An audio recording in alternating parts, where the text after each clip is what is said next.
You've seen it. The man who hits 50 trades in his Bible for a Harley, his wife for a waitress, and his legacy for leather pants. Or the other guy, the bitter shell of a man, haunting the back pew, mumbling about the good old days, while his faith dies of frostbite. Men hit midlife, and they either run away or they waste away. But Scripture paints a different picture. Psalm 92 says, they still bear fruit in the old age, and they are ever full of sap and green. The world tells you it's time to retire, fade out, and let the young bucks take it from here. God says, no, now it's time to lead with wisdom, serve with joy, and fight with the fire of a seasoned soldier. Today I sit down with my dear friend Pastor Tim Bailey, one of the boldest, most battle-tested men I know. We talk about aging like a man, fighting bitterness, leading with love, and why true masculinity doesn't expire at 40. So buckle up. Join us as we build, fight, protect, and lead. This is the Patriarchy. Rise up, O men of God, have done with lesser. Rise up, O men of God, have done with lesser things. Give heart and mind and soul and strength and serve the King of Kings. Lift high the cross of Christ, tread where his feet have trod.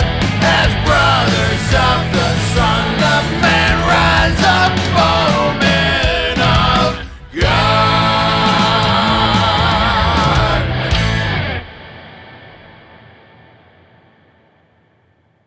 The righteous flourish like the palm tree and grow like a cedar in Lebanon. They are planted in the house of the Lord. They flourish in the courts of our God. They still bear fruit in old age. They are ever full of sap and green. That was from Psalm 92. I am Pastor Joseph Spurgeon, and you're listening to the Patriarchy Podcast, a ministry of Sovereign King Church. As I was planning and thinking about today's episode, a quote hit me from Grumpy Old Men. You can bite me, funny man. That's what Walter Matthau's character spits out. It's a film that kind of captures what happens when men grow old without grace. Bitter, grumpy, stuck in the past. They become curmudgeons who spend more time complaining than leading. On the flip side, another movie came to mind called Wild Hogs, where a bunch of middle-aged suburban dads wake up one day, slap on leather jackets, buy motorcycles, and hit the open road, desperate to outrun the reality of aging. And so both of these movies showcase the ditches men often fall into as they age, either becoming crusty old cynics or chasing a desperate midlife fantasy. But as men, we all age. There's no escaping it. But how we age makes the difference. Some men embrace the grumpy old men stereotype, becoming cynical and passive and bitters. Others swing the opposite direction, hitting midlife like a freight train, buying motorcycles, leather jackets, and pretending they're still 25. Neither of these extremes is what God calls us to. He calls us to grow old with wisdom, to lead with strength, and to continue serving with joy. And that's exactly what we're going to talk about today. So joining me is Pastor Tim Bailey. Many of you know him. He's been a faithful warrior for Christ for decades. He pastored Trinity Reformed Church. Now he pastors pastors, and he continues to teach at New Geneva Academy. He's been a mentor and a friend, and I'm grateful to have him back on the show. And so, Tim, welcome back. Let's start with this question. Did you have a midlife crisis? Did you ever have a midlife crisis? Well, I never bought a gold chain. I never had a convertible. And I'm death on motorcycles. Every time Aaron Prelock comes over to visit me and we sit and talk, he rides his Harley, and I keep telling him, if you ever die on that thing, I will not bury you. So no motorcycle, no fast car. I don't know. Maybe I did, maybe I didn't. I certainly kept loving my wife. Oh, that's good. Yes. By the way, it's nice to be with you, Joseph. Yes, it's very good to have you. We have been working this out for a little while, so we have. We're a little frustrated to get this started, but it's good to be with you. So, Tim, you didn't have a midlife crisis, but I'm sure you've known people that have. Why do you think that happens? Why do so many men kind of hit this point in life where they start feeling restless and bored or even discontent? I've never given that much thought. It's interesting that my dad quit working for InterVarsity after 25 years, after he was 40 years old. And he went around the country speaking, but he didn't have demands the way all the famous people have for how much they paid him. And so he wasn't able to make it. So he had to borrow money from his sister, who was a secretary. She was probably at that time building the World Trade Center. She was the head secretary for the Tishman construction on the World Trade Center. Anyhow, of course, it would have been difficult for him as the father of a bunch of kids and married to borrow from his single sister.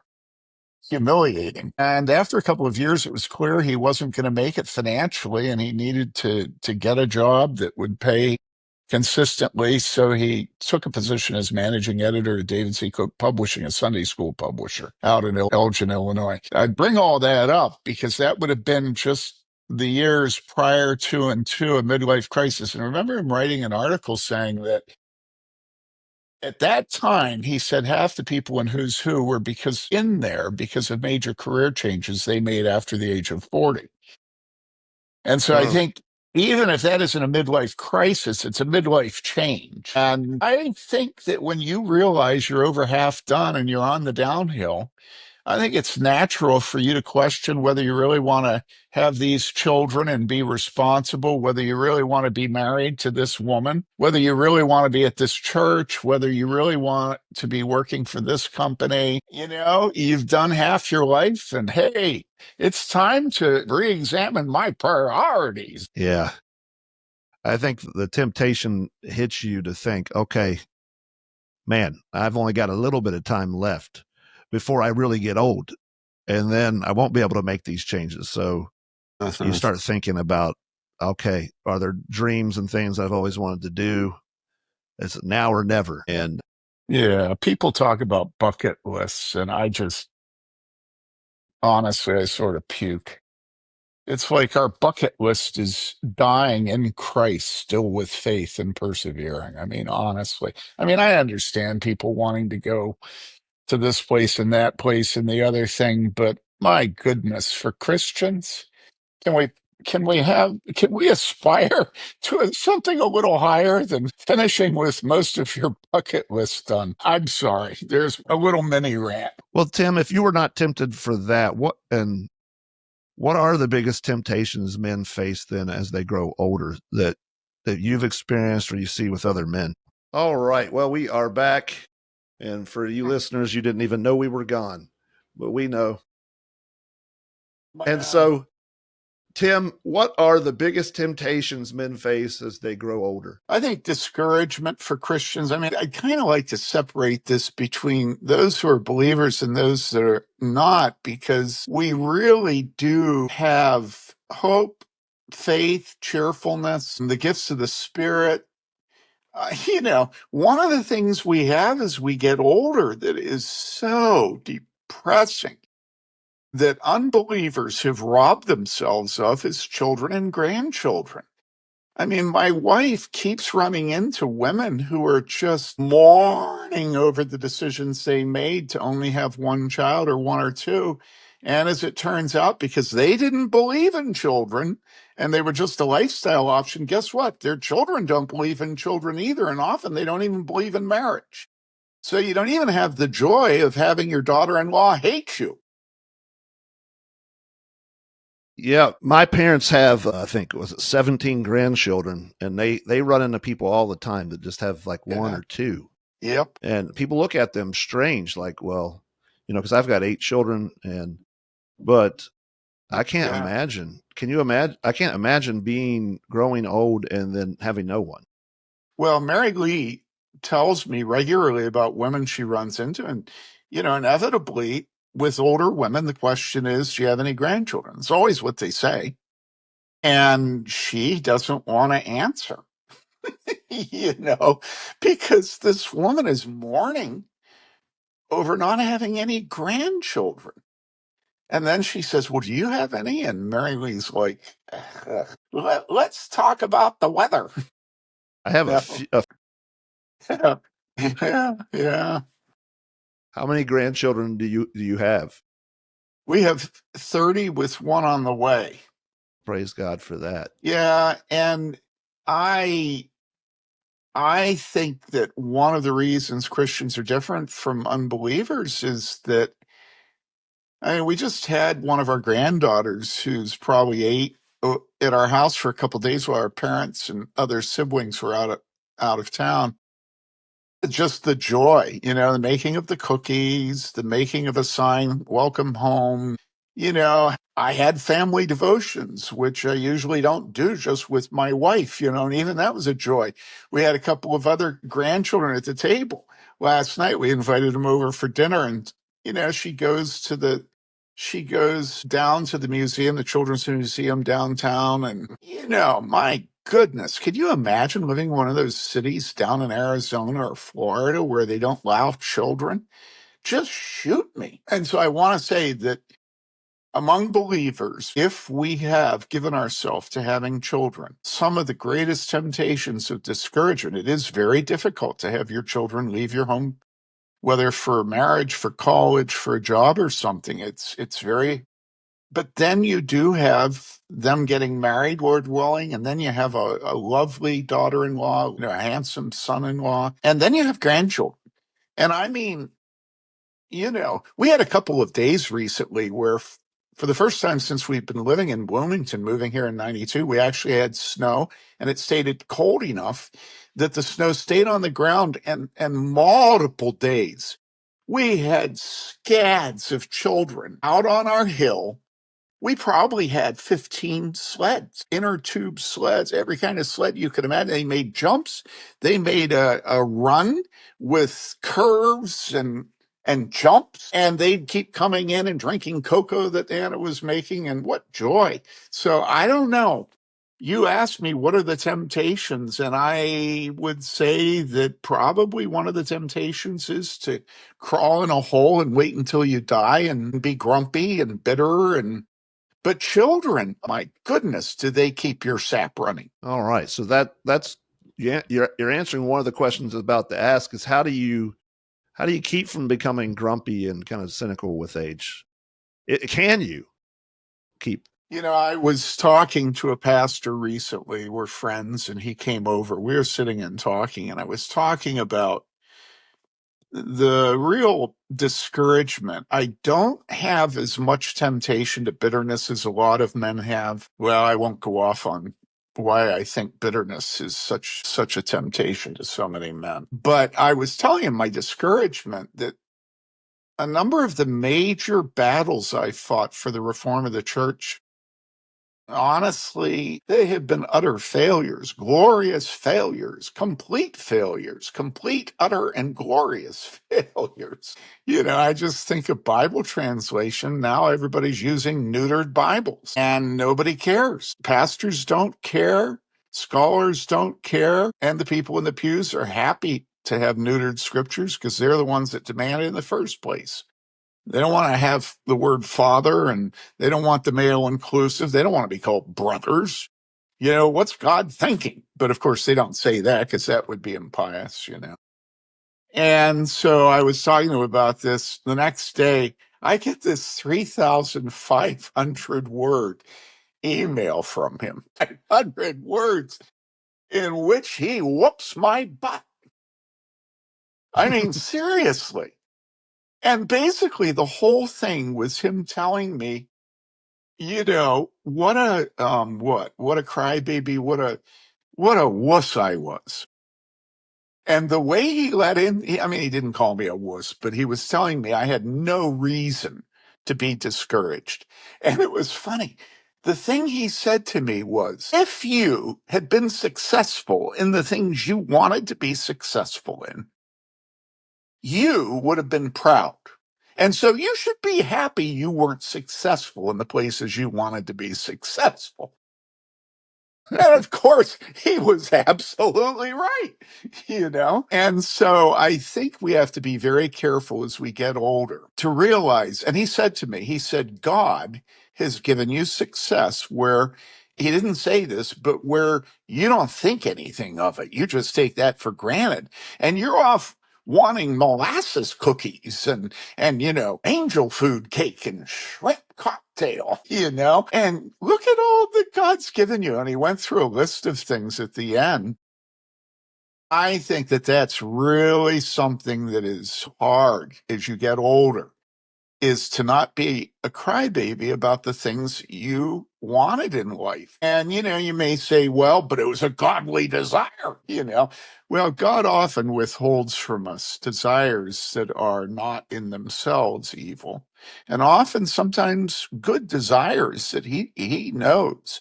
You think about scripture and how many of the men that were given power and fame and wealth just did terrible things with it. Very few men are able to have success and not for it to go and corrupt them.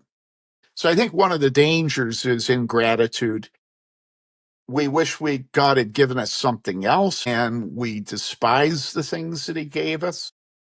But I want to say, I don't despise my wife and my grandchildren and my children. I absolutely adore them. I just think about, I regularly tell my wife, if I had 1,000 lifetimes, I would marry you every single time. And as you get old, my goodness, you think about all these people that divorce their wives and their husbands when they get into their 50s and 60s. It's the most tragic thing in the world, because those are the years of payoff. You enjoy each other. You enjoy your grandchildren. You enjoy your home. You enjoy your memories. You enjoy the pictures. You enjoy the birthdays, I think that one of the things is that we're ungrateful. And ingratitude and bitterness go together. And, I can't be flippant about bitterness. There are men, there are women who have made choices early in life to not give themselves to holiness and sanctification. And so they have cast off husbands and wives. They've cast off children. Women have cast off their children in their marriage. And it would be very hard not to be bitter when you get old. The bitterness would be against God, I suppose. I think all bitterness is against God, but I think also the bitterness is against yourself. I think a lot of times we get most angry and bitter with ourselves. And yet, what's the sense of that? That's just cancer. It eats away inside yourself. How do you fight the bitterness, Tim? So you've mentioned children and grandchildren, and so those are the fruits of God's work in your life earlier. Obviously, if you didn't have that, it's kind of late to have that now. Well, I'm not going to say it's work of God in my life. I'm going to say it's the work of Mary Lee in my life. Well, I was trying to sound pious about it, but yes. Yeah. So how do you keep from growing bitter? In other words, more positive way, how do you maintain joy? Well, I think maintaining joy comes from, this is going to sound so over the top to people, but the way you maintain joy is you love Jesus. And if you love Jesus, you love his sheep. I can't get this through to people that, I never stop thinking. I think about it in bed in the morning, that after Peter had denied his Lord, after he denied Jesus, that Jesus came, made breakfast, and then he turned to Peter and he said, Peter, do you love me? And Peter kept saying, yes. Why are you asking me this? Yes. And of course, the typical thing to say in a sermon is Jesus asked it 3 times because Peter had denied him 3 times and Jesus was, rubbing his nose in it. And, I'm sure there's truth to that. Numbers are significant. A second, excuse me. But I think that is such a poignant exchange between Jesus and Peter, because what was hammered home was not that he had sinned 3 times or the cock had thrown, the cock. What was really emphasized was the fact that love for Jesus is love for his sheep. And I think guys in ministry, guys that preach and pastor people, shepherd them, my judgment of wives who are bitter and married to pastors is that the pastor doesn't love his sheep. And so the wife isn't called to join him in his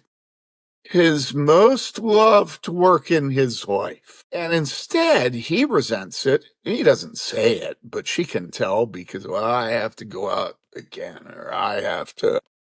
And so she picks up on that. And of course, the children pick up on it.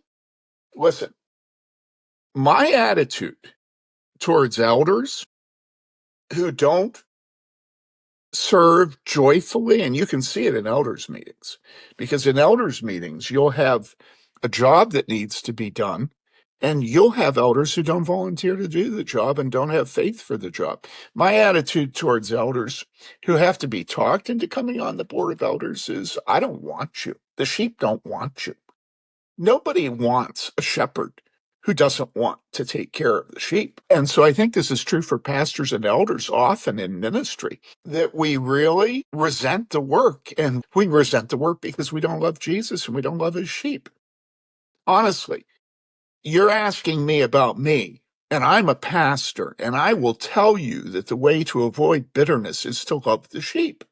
No, seriously. I don't see how you can stay in ministry. I remember reading once when I entered ministry, somebody said that the place where all the hippies had gone, all the liberal hippies had gone into ministry. You know, it got them a draft deferral during NOM and all this other stuff. And they said that they couldn't imagine the horror of being a pastor and being a liberal and having no belief in the word of God and having to preach it. And I've always remembered that. I think it's as bad, if not worse, that you're a pastor and you don't love Christ's sheep.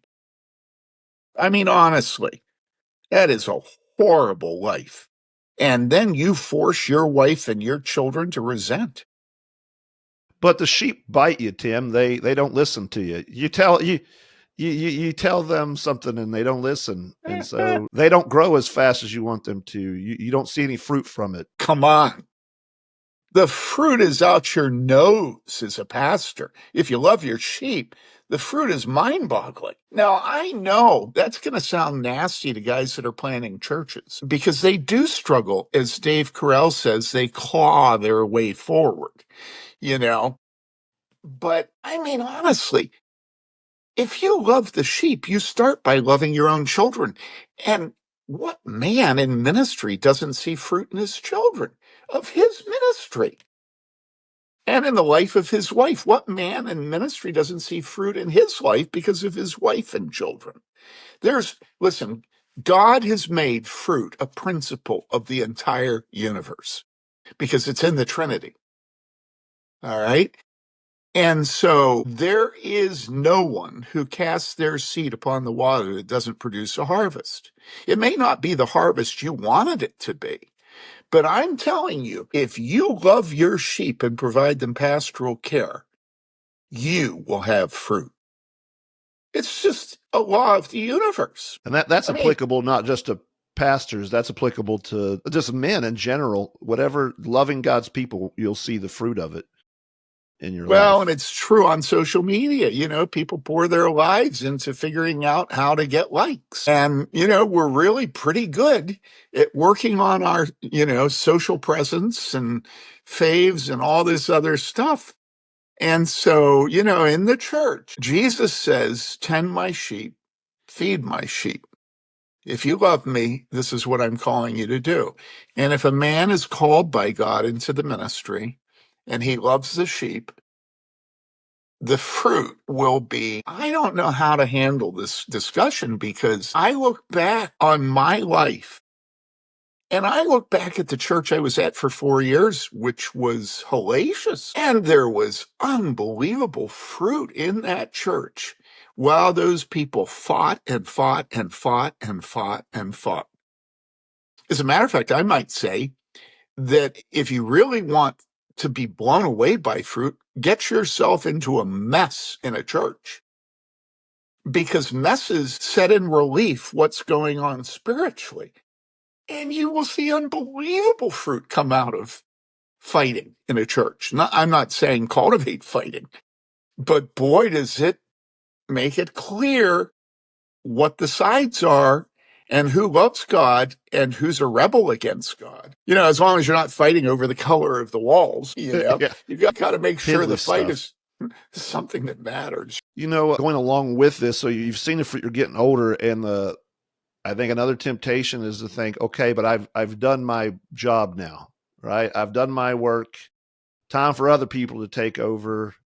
I need to just sit back. Is that the wrong mindset to have? I've struggled with that the last 2 years. I didn't for the first year because I was over teaching at a seminary in Bonn, Germany, and then in Taiwan, the Chinese Reformed Presbyterian Seminary in Taipei, and involved in a church in Taiwan that was just absolutely filled with children, filled with joy, excellent preaching. Then you come back home, and in my case, I'm not going to the church that I planted and served for 25 years. I'm not going there because if you've ever been in the timber business, you know that if you want to have saplings grow, you have to take out the crown. You got to cut down the big trees. And as a pastor that resigns his pulpit and the younger pastors take over, you don't want to overshadow them. You want them to get to the sun. And do you understand what I'm saying about trees, the analogy? No, yeah, absolutely. I mean, Okay. if you've been the leader at a place and then you're going to pass it on to a younger guy, but you're going to just stick there in his peripheral the whole time. I was going to say, yeah, it's going to be very hard for him to lead because people are going to still look to you. And it's going to be very difficult. So I understand that. Yeah. One day, your son is going to look up at you and ask, Dad, what does it mean to be a man? What will you tell him? We live in a world that calls masculinity toxic, that treats boyhood like a disorder. But your son needs to know the truth, that God made him to be strong, to fight for what's right, to protect others, to build, to lead, to worship our King. That's why I wrote It's Good to Be a Boy, to give fathers a tool to teach their sons what it truly means to be a man. Dads, don't let the world define manhood for your son. Teach him, lead him, show him. It's Good to Be a Boy, available now on Amazon. Get your copy today. Do it. So anyhow, I went through a period of maybe a year where I really did not want to be reminded of my work in the ministry because it was too painful. And it's weird. What was painful was the joy, the love, the relationships. That's what was painful.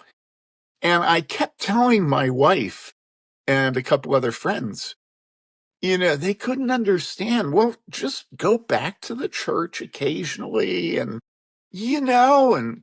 that'll make you happy. And I kept telling him, look, if you have to amputate a guy's arm, for heaven's sakes, don't pull it off. Cut it off, And so I think that as you get older, now this isn't true for elders.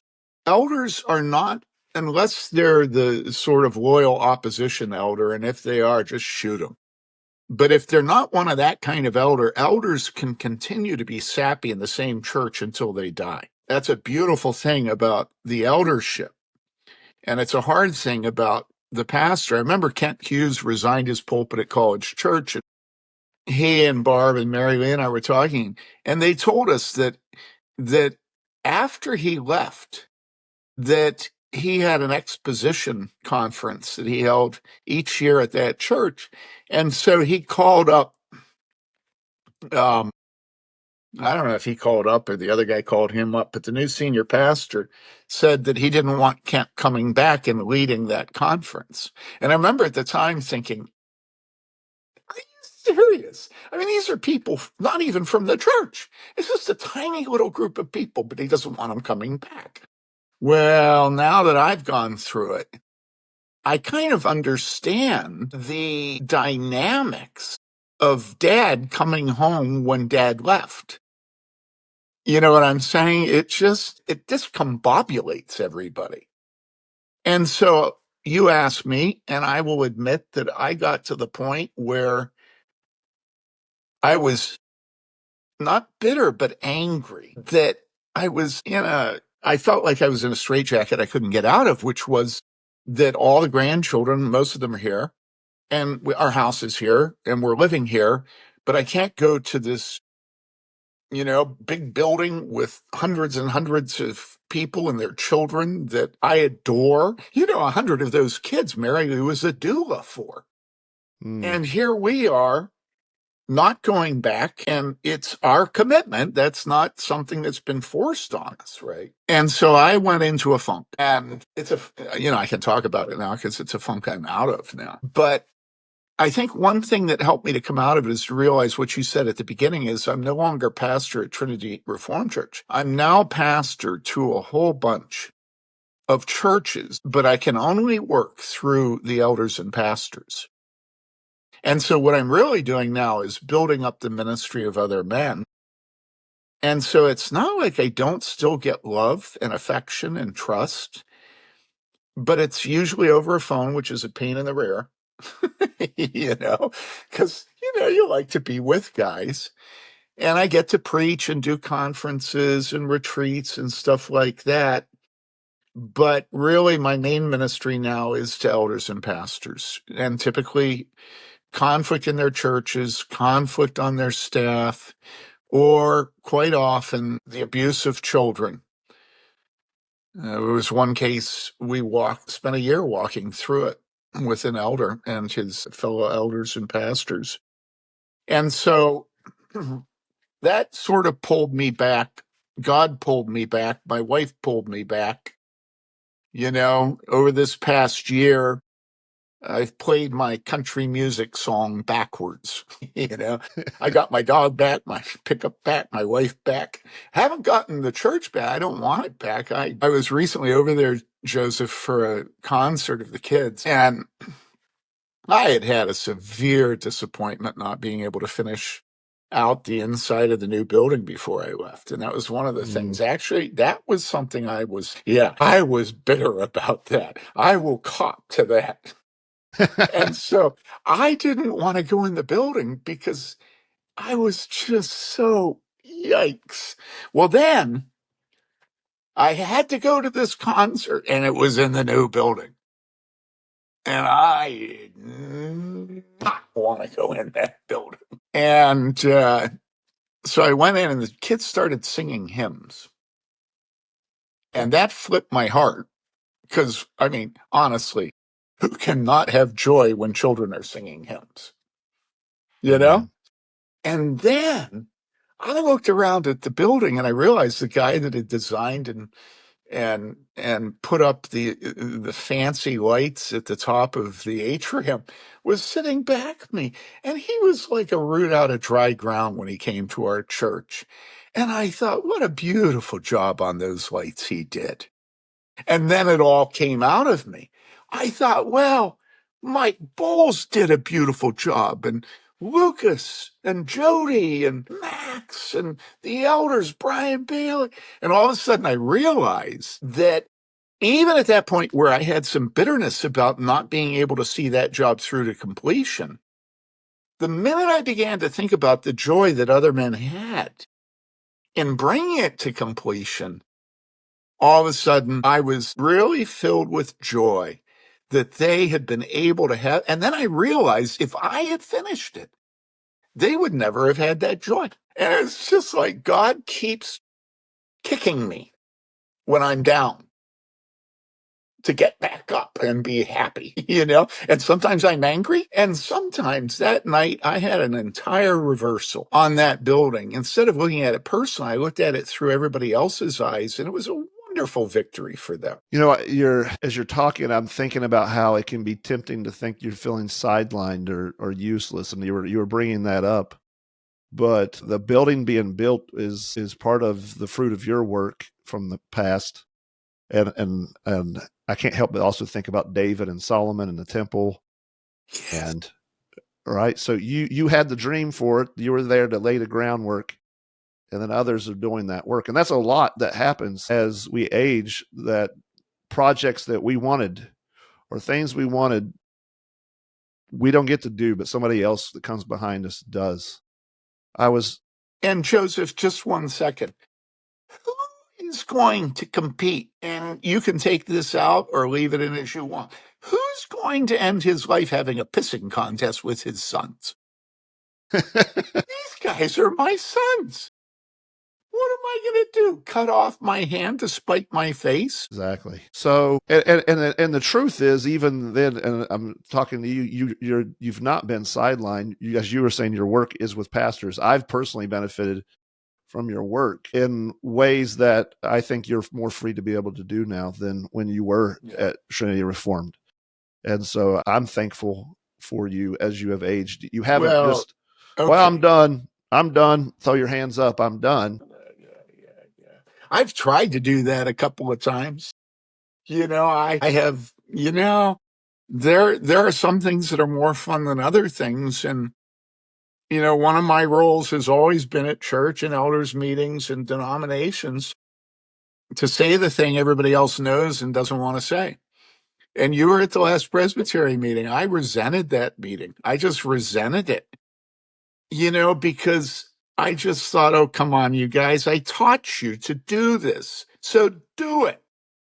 And I kept going up to the mic and saying, well, the problem is we don't have any students and we don't have any money. Couldn't somebody else have said that, And I don't know how to deal with things where you really dislike the role. It's not a role where you really dislike having to say the thing that people don't want to have said.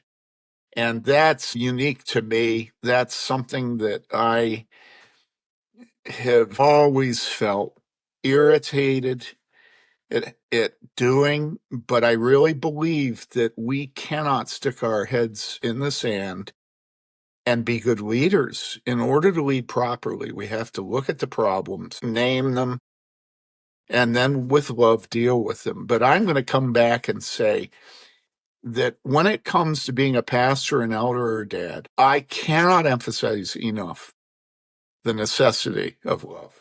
I tell young men about pornography. I say, listen, you're probably trying to prove to yourself that you can say no to your lust, right? Yeah. I said, you know what the real antidote is to pornography?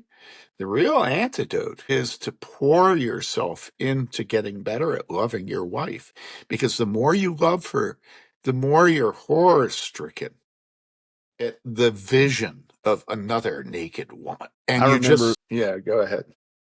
When I first got married, I was still struggling with looking at pornography, and I would tell my wife, and it would crush her. Yes. And that's what put an end to it. I couldn't bear to her pain. Yes. And that's because you loved her. Exactly. Yeah. And I would say the same thing to elders who are resentful or bitter or lazy dogs. I would just say, resign from the elders board. Get out of here. Go golfing on Sunday. That's what Martin Lloyd-Jones said. He said he didn't want anybody in church because they felt guilty about it. He said if it was not the only place in the world they would be when the church gathered for worship, then they should go be where they'd rather be. And I would say that to men that God has gifted with shepherding and eldership. I would say, shame on you for not having joy in this work. The reason you don't have joy in this work is because you just love yourself and you don't love the sheep. And Joseph, I would say, I know I'm sounding like a sentimental old fool, but honestly, sheep are so lovable. You mentioned the ones that headbutt you. And I worked for a spring on a goat farm with 70 goats. And so they were kidding and, you'd walk with your hand at your side and the little kids would come up and try to nurse your little finger, And honestly, in every herd, there are headbutters. And there are ones that torment the mothers that are nursing. And right out of the womb, there are little kids who are obnoxious. But I mean, the number of beautiful, beautiful souls. And often, it's interesting, the ones that give you the most joy and you love the most are the ones that you just did not want to have to talk to or love. And the minute you're obedient and talk to them, you fall in love with them. I can remember Rita Cuffey. She was in her 80s, she's a very sophisticated lady, went to Boston Latin School and Radcliffe, and then was a Harvard graduate student in astronomy when she met her husband and married him. So here they were after he retired. He was an emeritus professor, and she's brilliant. But she came up to me one day. I didn't know all this about her. And she had the most frumpy sort of navy blue dress. I saw that dress for the next 15, 20 years, the same dress. And she was, short and a little bit pudgy and, a little bit weird. And she asked if she could come and meet with me the next week. And I remember thinking, oh, no. And I put on a smile and I said, sure, I'd love to see you. And so she came in, and until she died, every single week we met together. And I tell people she was my best friend in this community until she died. And my church, my former church, knows that because of how often I would tell about her godliness, her cheerfulness, her prayers for me. And so, the sheep, they're unbelievably lovable if you'd stop being so selfish and such a lazy dog. It takes work to love the sheep because you have to make an investment in them. You have to actually ask them questions and listen. And then if you do that, my goodness, every single man, it doesn't matter whether he puts up gutters for a living or runs 7 CNC machines like Andrew Henry. Every single man is an expert on his job. And if you don't want to do anything other than just ask a man about his job, you will be endlessly entertained, and you will see into this man what there is lovable about him. The same thing is true with women and their children. So I'm trying to argue that it is not a good look for anybody who's a pastor, an elder, or a deacon to be nasty and to have to be talked into doing things. Joseph, I have a principle in leadership of churches, and my principle is that if something that needs to be done is not getting done, often I'll do it myself. And then afterwards, I will say to the people, it was fun. Like when I went to my first church in Bloomington, they had a whole row of probably 30 to 40 crabapple trees that had never been pruned. Or they'd been pruned once, now that I think about it, because every branch had huge water spouts coming out of the top of the branch that went straight up. And so I took a couple days with my Felco number 2s, and I climbed in and around and among those trees, and I pruned them. And the older rich people in the church were furious at me. That's not your job. And yet here the entire community would drive by this church, and the only planning on the whole property, they hadn't bothered dressing up the bottom of their walls. Their sign was a 4x8 piece of plywood with all the lettering falling off. And this was a church of 650 people, with tons of money. And they were so proud they just paid off their mortgage. And inside the foyer and outside, it was just filthy. It was haggard. It was bedraggled. And then they got mad at me when I trimmed the crab apples. It was just crazy. But what was beautiful was the minute I loved that place, a bunch of people began to plant. Mark Craner did it. A bunch of people, Joanne Beggs got a new sign. And all of a sudden, the things that the pastor loves, guess what? The sheep love. Do you see this? And I keep telling men in the ministry, if you love your church, your wife will love it, and so will your children. And the same thing is true for elders. If an elder doesn't have love for the church, his wife won't love it, and his children won't love it. And I want to say to people like that, look, the Bible tells us that I actually wrote this down so I could read it. 1 Peter 5, therefore I exhort the elders among you as your fellow elder and witness of the sufferings of Christ. And listen, I have to talk about my work because this is my work, eldership, being a shepherd.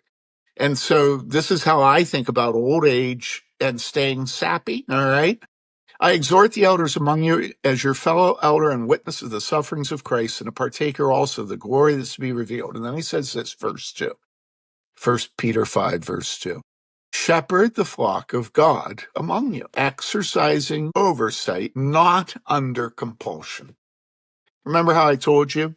If you don't want to do it, you may not do it. I am not going to have my sheep cared for by somebody that resents them and sees them as an inconvenience. Shepherd the flock of God among you, exercising oversight, not under compulsion, but voluntarily, according to the will of God, and not for sordid gain, but with eagerness, nor yet as lording it over those allotted to your charge, but proving to be examples to the flock. And then why? Well, when the chief shepherd appears, you'll receive the unfading crown of glory. And then what's really interesting is it says, do you know what it says next? I'm testing you. Oh, shoot. This is Come on. the younger men? Yeah. You younger men likewise be subject to your elders, and all of you clothe yourself with humilities. Let me read Hebrews 13:17. Obey your leaders and submit to them, for they keep watch over your souls as those who will give an account. Let them do this with joy and not with grief, for this would be unprofitable for you. So what I wanted to make sure to say to you in this vodcast or whatever you call it, I want to say that there is a reciprocal obligation of the sheep to love their shepherd. You should give the most precious things that you own to your shepherd. And I know everybody's going to think, you mean pay him? Well, of course, pay him, but that's not the most precious thing, money. Precious thing you own is when church is over, be like Phil and Polly Henry, who taught their little toddlers to come over to me in the door of the church saying goodbye to people. And they would every single week jump up into my arms, little Fitch, beautiful children. And he'd hug me and he'd say, thank you for preaching to us. And so the sheep have an obligation to make the work of their elders a joy. Absolutely. Otherwise, it's not profitable. And one of the ways it's not profitable is you make the shepherds not want to care for you. Yeah, I know. But Joseph, you can't allow the shepherds, you cannot allow them to make that complaint. It's mentioned here, but I know, but yeah. I mean, if an elder says that to you, you say, I had an elder. He's still an elder there. His name is Jeff Moore. Everybody knows this about Jeff. He's huge, 6'4". He was an athlete in college, and and Jeff Moore constantly in elders meetings. I'd be moderating the meeting and he'd look over at me and he'd go, murmur, murmur, murmur, murmur, murmur. And he would murmur at something on the agenda that we, as he saw it, needed to have made the decision, needed to stop discussing that, he didn't like what was going on, and everybody would just start laughing, But sometimes, and he would do it every meeting, but sometimes, not very often, I would look over at him, and instead of laughing, I would say, Jeff, I am the moderator. In other words, Jeff, it's my job to decide when to pull the trigger on a vote. It's not your job.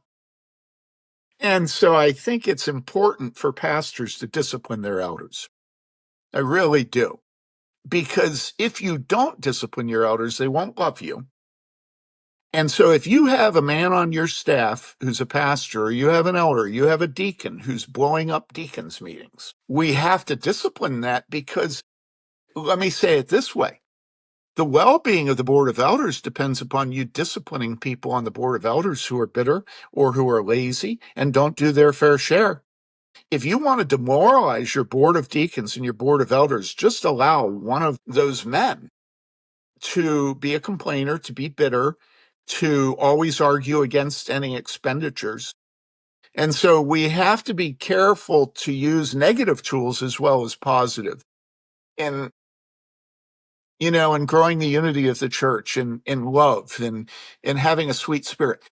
there's nothing worse for a church than having a divided elders board. And the church knows it absolutely. I don't care if none of the elders have ever said a word. The church knows when daddy and mommy are divided. And so it's very important in terms of our work as shepherds that we keep the shepherds together and loving each other. There was one guy on my elders board. Oh my goodness. He would regularly just be beside himself with, angst and unhappiness and disagreement and self-loathing and all these things that get, and what would I have to do? Well, with that particular elder, I would have to go out to his man cave and light up a cigar and drink scotch in front of the little, wood stove for about 2 to 2.5 hours. Listen to all his fears, try to reassure him, tell him how much I loved him. And he always listened to his pastor. And I didn't really have to rebuke him. Sometimes I intensely disagreed with him. Sometimes guys like that will make judgments that they're just absolutely wrong about. But it really did build a relationship of love with us. But we do what we have to do to keep unity in the board of elders, because otherwise it's not fun being an elder. You go to an elders meeting and they're hard enough as it is without having one guy there that's murmur, murmur, murmur, murmur. No, like the children of Israel with Moses. Pastor Tim, I think this has been very encouraging, and it encourages me to love the people again, to love the sheep, to continue to love. And that's what I want to be known for as I grow. Well, Joseph, let me say for everybody on your podcast to hear this. Remember the first time I came down and worshiped with you? And Joseph, you may even remember me saying this to you. I said to you afterwards, Joseph, you love your sheep. Everything you did in leading worship, your preaching, your care for the children, it was beautiful to see your love for your congregation. And so, I'm not always able to commend men that I'm talking to. But on this podcast, this is your podcast, and I want the people that listen to this to know that you are a wonderful example of a pastor who loves his sheep. And it's not like you and I have never disagreed on anything. We've disagreed on things. But you want to talk about the Crusades? Yeah. All right. Well, hey, brother, I appreciate you coming on again and encouraging us. And thank you for showing us how to, not just with your words, but as you are growing older yourself, and you have showed us how to continue to be full of joy and sap, even as you've had to wrestle with some of the angst with it. So thank you. Yeah, well, Joseph, I love you. Thanks for the privilege of being on this with you, brother. God bless. Okay, bye-bye. You heard it today. Pastor Tim Bailey didn't sugarcoat a thing, and he's right. Bitterness, passivity, and despair, they're crouching at the door of every man as he ages. But the answer isn't necessarily a motorcycle, and it sure isn't checking out. Whether you're a pastor, a father, a boss, or just a man working hard to provide, there's no retirement from responsibility. You don't get to hang up your boots because you hit 50. You don't get to coast because you raised your kids. The battlefield just shifts. And now it's your time to pour into younger men, to speak wisdom, to protect, to disciple, to bear fruit in old age, because that's what real men do. Now, pastors aren't the only ones called to love the sheep. You've got a flock too. Maybe it's your kids, your grandkids, your coworkers, your neighbors. You've got the church. Love them, serve them, lead them. That's how you fight bitterness. That's how you finish strong. Now, if this conversation challenged or encouraged you, don't keep it to yourself. Subscribe on Apple, Spotify, and YouTube. Leave us a review. It helps get this message to more men. And share this episode with someone who needs it.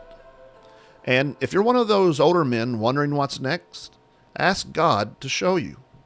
Because as long as you're breathing, you've got work to do. So Until next time, build, fight, protect, and lead. This is the Patriarchy.